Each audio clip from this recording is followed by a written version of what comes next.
Hello,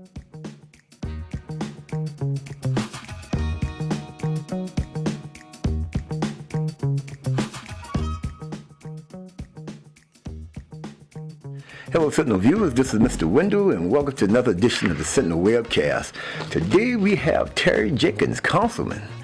Terry, you running for office, aren't you?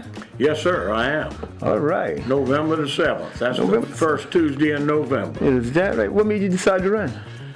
Well, I would say run again versus run. I think we're at a pretty critical time for the town. We've had 3 single-term mayors in a row. And that's not something that provides us a chance to really look at the future and what do we want to plan for things that are not going to happen probably while we're on this term. And there was an opportunity to, I thought, have a strong council. We're going to have a new mayor.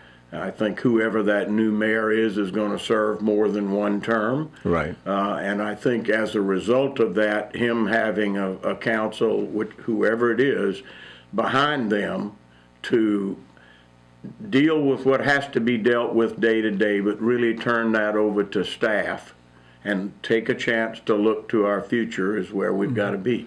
Now, you've seen Summerville grow since you grew up in Summerville, right? Yes, I did. That's right.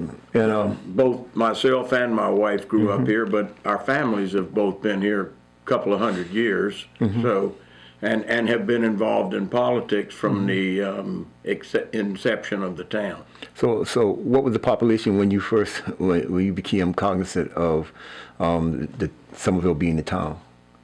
Oh, probably a little over 2,000 people.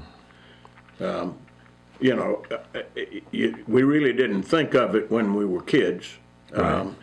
But I guess I probably around a senior in high school, that's when we started really realizing how many people were in Summerville. And I think at that time there were something like 2,800. What do you think was the thing that spurred the growth in Summerville? It's just a great place to live, Wendell.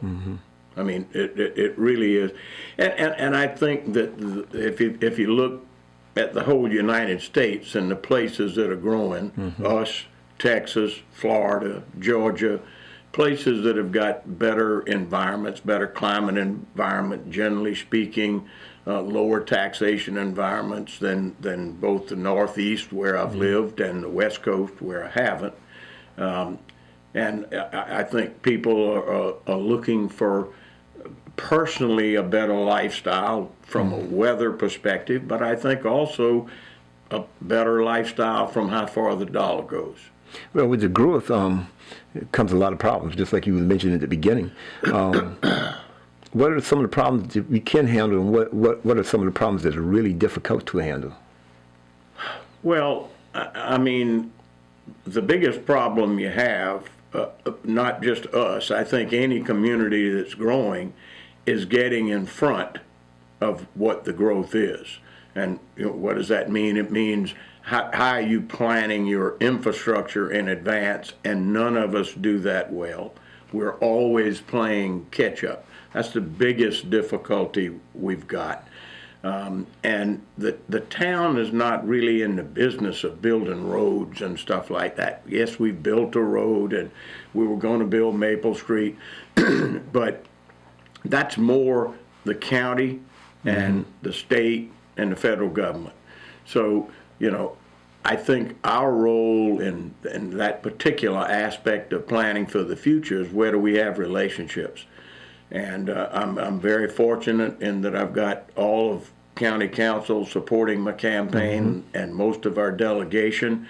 And those are the people that we go to, that we need to work together with, because this is not about Summerville. I mean, Summerville's in Berkeley County, it's in Dorchester County, it's in Charleston County. I think I'm the only town council representative in the state that has a district that's in 3 different counties. So we've got relationships with all 3 of those counties, mainly with Dorchester because that's where the majority of the town is.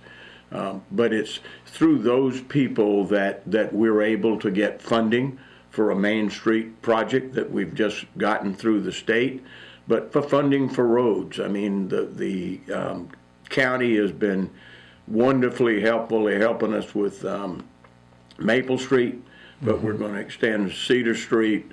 We're going to end up revitalizing Main Street from the railroad track out to 78 to be more like it is between the railroad track and 61. And we couldn't be doing any of those things if it wasn't without our partners. So I think it's not just serving our constituents that we do every day, that we do day to day, but it's developing the relationships that help us serve the constituents in ways that we don't have the funding to do. So you have two big projects right now. You have the Berlin G. Myers Parkway and you have the Maple Street project. How's that going to really affect the town of Summerville? Well, our hope, you never know till it's finished, so you don't promise anything. But I believe that both of those are going to help get traffic off of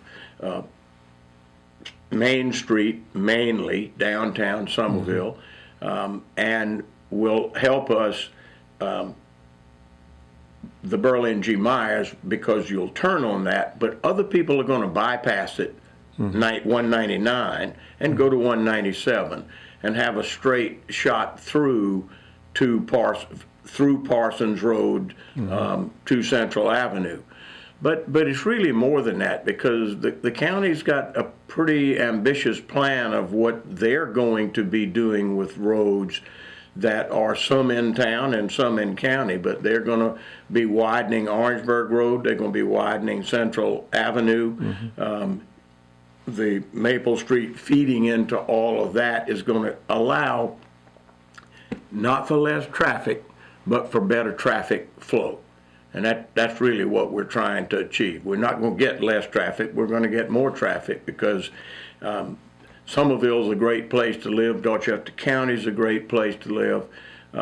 Charleston County, obviously, as well as Berkeley County. So we're going to continue to grow, but we need to do it in a fashion that allows us to begin to deal with infrastructure for what we see coming faster than we've been able to do in the past, while at the same time making it more easy for the people who live here now to get around town. Talk to me about the library. Everybody's talking about the library downtown. Is it going to be downtown? Where it's going to be at? What's your head up on that? That's merely a county thing? That's a county thing, and I think a lot of people think libraries are somewhat outdated. I don't. I mean, I read the statistics on, and I don't remember the statistics, but I was blown away. But I think something like 11,000 people visited the library in out by by Fort Dorchester High School. Right. I think 11,000 people visited that library in the first month. Is that right? That just kind of blew my mind of, well, wait a minute, libraries really are there. And I put a little plug in. We've got one of the oldest libraries in the state, if not the country, the Timrod Library. My wife happens to serve on that board, and that's a wonderful gem that we've got in the center of town that people still utilize. And I think the libraries, the main thing that they're going to serve, as I understand it from the county, are kids that may not have access to some of the things that they need at home, computers and other things that are there. This is a place for them to have access to those things that help them be on equal footing with kids that have got things that they may not have to help them with education. Tell me a little bit about your feelings on preservation versus growth. Well, preservation, I just joined the Dorchester Heritage Center, and because I care about it. But it's how do you merge the two? You can't take one without realizing the other is gonna come. Right. So it's how do you put the two things together? And the old hospital is a great example of where there are differences of opinion on the old hospital. There are some people that have a real heart that is a part of our history that we should not lose. There are other people that don't feel as strongly about that, and I fall into that camp. But I do feel strongly about the people who do feel strongly about it. So it's how do we work and talk together about that, and how do you take a view and a vision that saves, preserves, protects, but maybe changes a little bit some of the or adds to and enhances the history that we have. We've got a very, very rich history that I don't think we've done a very good job of exploiting for Dorchester County particularly. I mean, most people know about Charleston and Berkeley. We haven't done a very good job in Summerville. I think that is being done now. And I think as it becomes something that is more and more in the public view, we'll come up with better and better ways to take advantage of what we have while bringing in new stuff that we'll blend in with it. As this interview winds down a little bit, I want, since you basically was there at the beginning when the growth started, and now that the growth is starting to expand even more, what do you think was the catalyst back in the day when Summerville first started growing, and what's the catalyst now?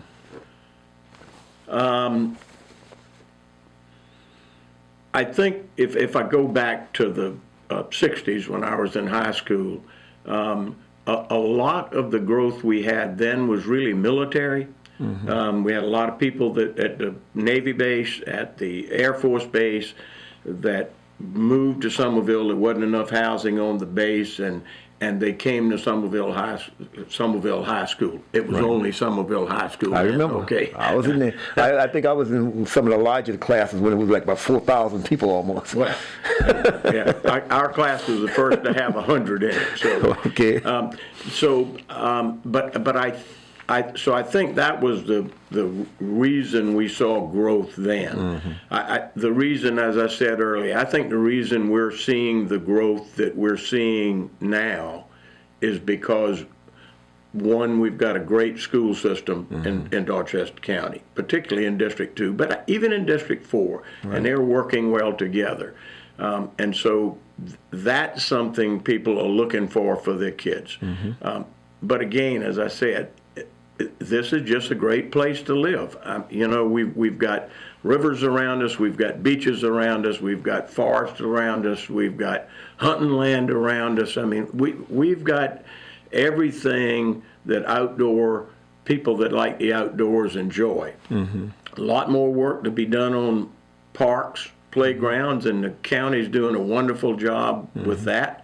And that's going to continue to provide young people things to do, and I think that's what parents are looking for, is where's a healthy, safe environment for my kids to grow up, and we happen to be right in the middle of that square. There you go, Sentinel Views. This is from a man who has a lot of wisdom, Terry Jenkins. Terry, if you have anything else to tell the people out there, what would it be? Well, again, I would come back to the election. I mean, I'm blessed that, you know, I've been able to travel a lot, but I've spent most of my life in Summerville. I've had a chance to see how people do it in other countries, living in Australia. I've lived in the Northeast as well. I think everybody needs to understand that this election is about the future. And yes, it's about today and how we manage today, but it is about the future. And I think I just want to encourage everybody to get out and vote. It's that important this time. We're going to pick a mayor who's going to serve several terms. he's going to have a strong council behind him, and that's what it's going to take to work with our partners to manage where we are, welcome where we are, people to where we are, and know that we're leaving something better for our kids and grandkids. Okay. Well, Terry, I appreciate it so much. Sentinel viewers, it's Terry Jenkins. Thank you so much, Terry, for this Thanks, dropping by. Wendell. I know Appreciate the time. he's a busy man. Say goodbye to my group. Goodbye, folks. Thanks a lot. Appreciate the time.